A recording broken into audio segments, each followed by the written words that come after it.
صبح جس وقت اسکولنگ کا ٹائم ہوتا ہے اس وقت ہمارے بچے یہاں پہ تعلیق کے ذریعے اور انٹریکٹیو بورڈ کے ذریعے ملٹی میڈیا پروجیکٹر کے ذریعے ایک تو اسکل سیکھ رہے ہیں اور دوسرا اپنے سلیبس کے متعلق تیاری بھی کر رہے ہیں۔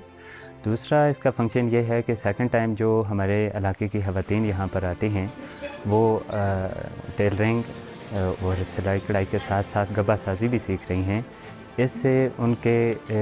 دو طرح کے فائدے ہو رہے ہیں، ایک تو وہ اسکلفل ہو رہی ہیں، ہمارا علاقہ جو ہے وہ ڈیولپ ہو رہا ہے، اس کے ساتھ وہ اس کو روزگار کا معاش کا ذریعہ بنا کر اپنے گھروں کو سپورٹ کر رہی ہیں، ان کے چولہے چل رہے ہیں۔ ہمیں باہر جا کے کام کرنے کی کوئی اجازت نہیں ہوتی تھی، جب ہمیں یہاں پہ سینٹر ملا اپنے گاؤں کے اندر تو اس سے ہمیں یہ فائدہ ہوا کہ ہمارے گھر والوں کو بھی کوئی ایشو نہیں ہوتا ہمارے کام کرنے سے،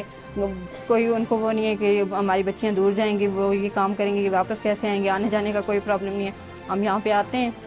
اپنا کام سیکھتے ہیں اور چلے جاتے ہیں۔ ہمیں اس کام سے بہت زیادہ فائدہ ہوا ہے، ہم اپنے گھر والوں کو سپورٹ کر سکتے ہیں، ہم اپنے گاؤں کو سپورٹ کر سکتے ہیں، ہمیں خود اپنی ذات کے لیے بھی بہت بڑا فائدہ ہوا ہے، یہاں پہ ہم نے اپنے لیے بھی بہت کچھ سیکھا ہے، تو ہمارے ماحول پہ بھی اس کا بہت زیادہ اثر پڑا ہے۔ پہلے ہماری یہ جو دیہی علاقے کی خواتین تھیں یہ گاؤں جنگل میں جاتی تھی، جنگل کی لکڑیاں کاٹ کے لاتی تھی، وہ ہمارا بالن ہوتا تھا، ایندھن کے طور پہ ہم اسے یوز کرتے تھے۔ اب جب ہم نے یہ کام سٹارٹ کیا ہمیں اس سے اتنا فائدہ ہوا ہے کہ ہم لوگ جو وہ کرتے ہیں اس سے ہماری بچت ہوتی ہے، جب تو ہم گیس لے آتے ہیں وہ یوز کرتے ہیں اور ہمارے جنگل کو ہمارے ماحول کو اتنا فائدہ ہوا ہے کہ ہمارا جنگل بچ جاتا ہے ہمارے اس کام کرنے کی وجہ سے، کیونکہ جب ہمارے پاس مالیاتی کمی ہوتی تھی تو پھر ہمیں جنگل کاٹنا پڑتا تھا، اس کو لا کے ہم یوز کرتے تھے، وہ بھی ہمارے ماحول کے لیے بہت بڑا نقصان دہ ہے۔ یہاں پہ لڑکیاں سیکنڈ ٹائم پہ ورک سیکھتی ہیں تو اس سے ہمیں کافی سارے فوائد جو ہیں وہ حاصل ہوئے، کیونکہ پہلے لڑکیاں جو تھیں، جو ہمارا جو دیہی علاقہ تھا یہاں پہ بالکل بھی روزگار کے مواقع بالکل بھی نہیں تھے، لیکن اس کے بعد یہ ہے کہ لڑکیاں یہاں سے ورک سیکھنے کے بعد کافی سارا ورک جو ہے وہ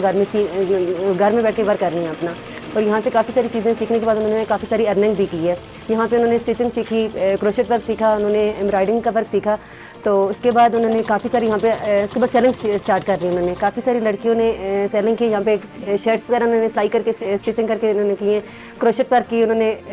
بیڈ شیٹس وغیرہ بنا کے سیلنگ کی ہیں، اور ایمبرائڈنگ ورک سے بھی انہوں نے بیڈ شیٹس وغیرہ تیار کر کے سیلنگ کی ہیں۔ تو اسٹارٹ میں ورک تھوڑا سلو تھا، لیکن اب جیسے جیسے لڑکیاں ورک سیکھ رہی ہیں اور ان کی ارننگ زیادہ سے زیادہ ہوتی جا رہی ہے، اور امید ہے کہ آگے بھی لڑکیاں اچھا سے اچھا ورک کریں گی۔